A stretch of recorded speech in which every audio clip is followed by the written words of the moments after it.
دوستو یہ دوسری جنگ عظیم کے بعد سرد جنگ کا زمانہ تھا۔ دنیا دو سپر پاورز امریکہ اور سوویت یونین کے درمیان تقسیم ہو چکی تھی اور دونوں ہی طاقتیں ایک دوسرے پر سبقت لے جانے کی خاموش دوڑ میں مصروف تھی۔ ایک طاقت سرمایہ دارانہ نظام کی نمائندگی کر رہی تھی اور دوسری کمیونسٹ طرز زندگی کی نمائندہ تھی۔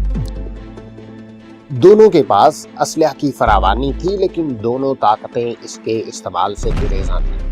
یہ جنگ ہتھیاروں سے نہیں بلکہ جاسوسی کے نت نئے طریقوں سے لڑی جا رہی تھی، جس میں CIA اور KGB اہم کردار ادا کر رہی تھی۔ ایسے میں 1 مئی 1960 کو سوویت وزیر اعظم خروشچیف نے اعلان کیا کہ ان کے ملک نے امریکہ کا ایک U-2 جاسوس طیارہ مار گرایا ہے اور اس کے پائلٹ فرانسس گیری پاورز کو گرفتار کر لیا ہے۔ سوویت حکام کے مطابق یہ طیارہ سوویت یونین کی فضائی حدود میں تقریباً 70,000 فٹ کی بلندی پر پرواز کر رہا تھا اور اس میں جدید اور حساس ترین کیمرے لگے ہوئے تھے، جس کی مدد سے یہ طیارہ سوویت یونین کی اہم تنصیبات کی تصویریں اتار رہا تھا۔ انہوں نے یہ الزام بھی لگایا کہ اس جاسوس طیارے نے پاکستان کے شہر پشاور کے نزدیک بڈبیر کے فضائی اڈے سے اڑان بھری۔ یہ بین الاقوامی واقعہ عالمی تاریخ کے ساتھ ساتھ پاکستانی تاریخ کے تعلق سے بھی اس لیے بڑا اہم تھا کہ اس سے دنیا بھر کو معلوم ہو گیا کہ پاکستان نے اپنی سرزمین پر امریکی فوجی اڈے قائم کرنے کی اجازت دی ہوئی ہے، جہاں سے روسی تنصیبات پر نظر رکھی جاتی ہے۔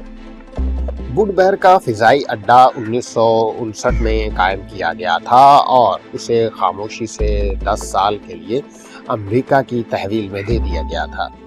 1960 میں جاسوس طیارے U-2 نے اسی اڈے سے پرواز بھری اور اس کے گرائے جانے کے بعد پاکستان کے اس فضائی اڈے کا انکشاف ہوا تھا۔ U-2 کی اس فضائی پرواز سے پہلے ہی ترکی اور ایران کے کئی فضائی اڈوں سے اسی نوعیت کے جاسوس طیارے سوویت یونین کی حدود میں داخل ہو چکے تھے، لیکن اپنی بلند پروازی کے باعث سوویت یونین کے ریڈاروں سے اوجھل رہ پاتے تھے۔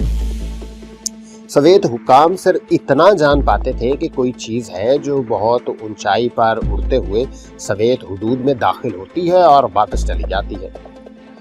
1 مئی کو جب بڈبیر سے اڑنے والا U-2 طیارہ قازقستان کے راستے سے سوویت یونین کی حدود میں داخل ہوا تو سوویت حکام پہلے سے تیار تھے۔ انہوں نے کوسولینو کے مقام پر زمین سے فضا میں مار کرنے والے ایک میزائل سے اسے کامیابی سے نشانہ بنایا اور سوویت حدود کے اندر گرانے میں کامیاب ہو گئے۔ پائلٹ فرانسس گیری پاورز نے پیراشوٹ کے ذریعے چھلانگ لگا دی، جسے زمین پر پہنچتے ہی حراست میں لے لیا گیا۔ امریکیوں کو یہ بہترین ایجاد ایک زندہ سلامت پائلٹ کے ساتھ سوویت حکام کے ہاتھ لگ چکی تھی۔ سوویت یونین نے گیری پاورز پر مقدمہ چلانے کا اعلان کیا اور دنیا بھر کی ہمدردیاں سمیٹی۔ امریکہ کے صدر آئزک ہاور اور پاکستان کے صدر ایوب خان دونوں ہی نے سوویت حکام کے ان الزامات کی تردید کی۔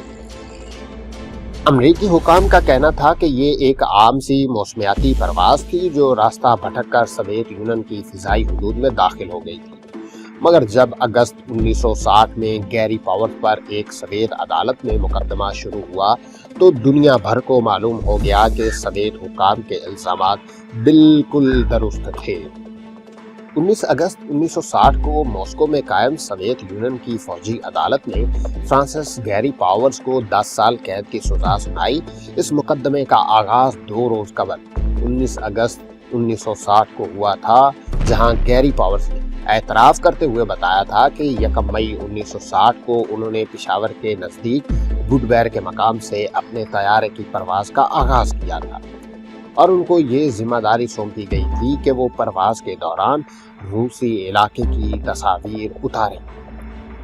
روسی عدالت نے گیری پاورز کے اعتراف جرم پر انہیں 10 سال کی سزا سنائی، تاہم 1.5 سال بعد 10 فروری 1962 کو انہیں امریکہ میں قید ایک روسی جاسوس کرنل ولیم فشر کے بدلے میں آزاد کر دیا۔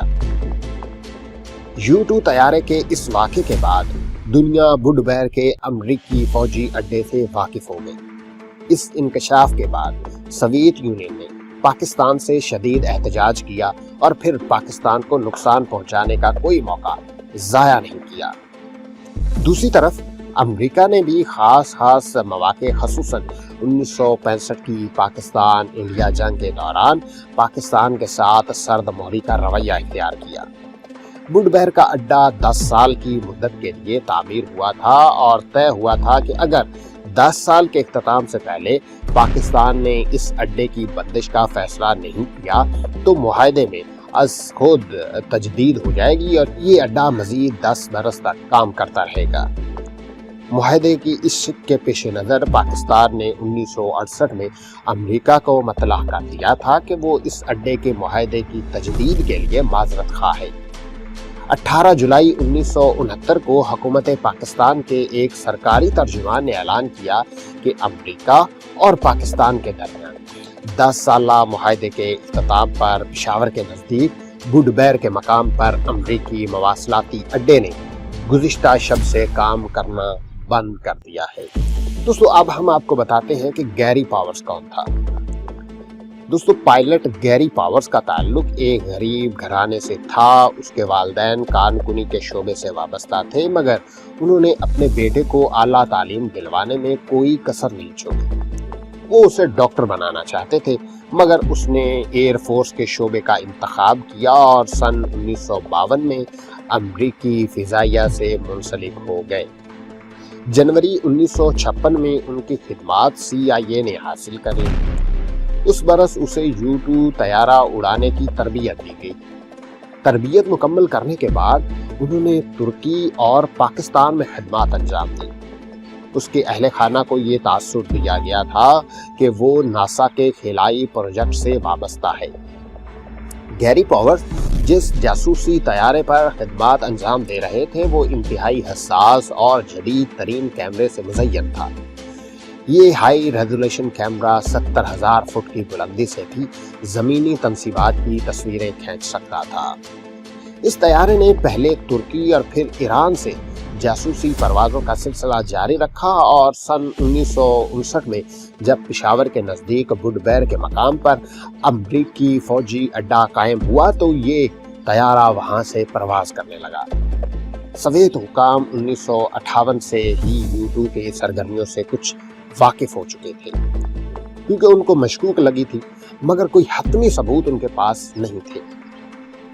مگر 1 مئی کو جب گیری پاورز کا U-2 طیارہ گرایا گیا تو سوویت یونین کو یہ بھی معلوم ہو گیا کہ پاکستان خاموشی سے ان پروازوں کے لیے تعاون فراہم کر رہا ہے۔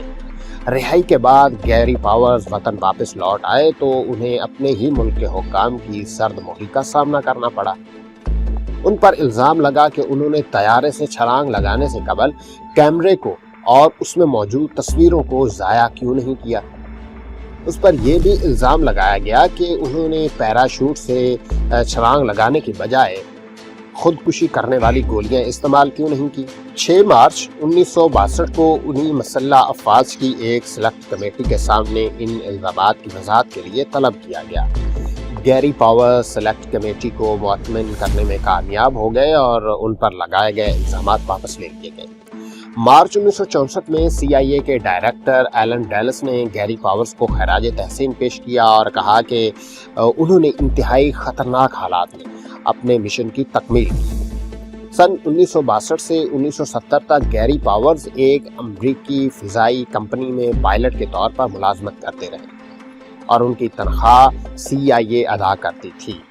1970 میں انہوں نے ایک کتاب آپریشن اوور فلائٹ تحریر کی، جس کے بعد امریکی فضائیہ کمپنی نے انہیں ملازمت سے برخاست کر دیا، جس کے بعد وہ ایک ہیلی کاپٹر اڑانے والے ادارے میں معمولی سی ملازمت کرنے لگے۔ اسی ملازمت کے دوران 1 اگست 1977 کو ہیلی کاپٹر کے ایک حادثے میں گیری پاورز ہلاک ہو گئے۔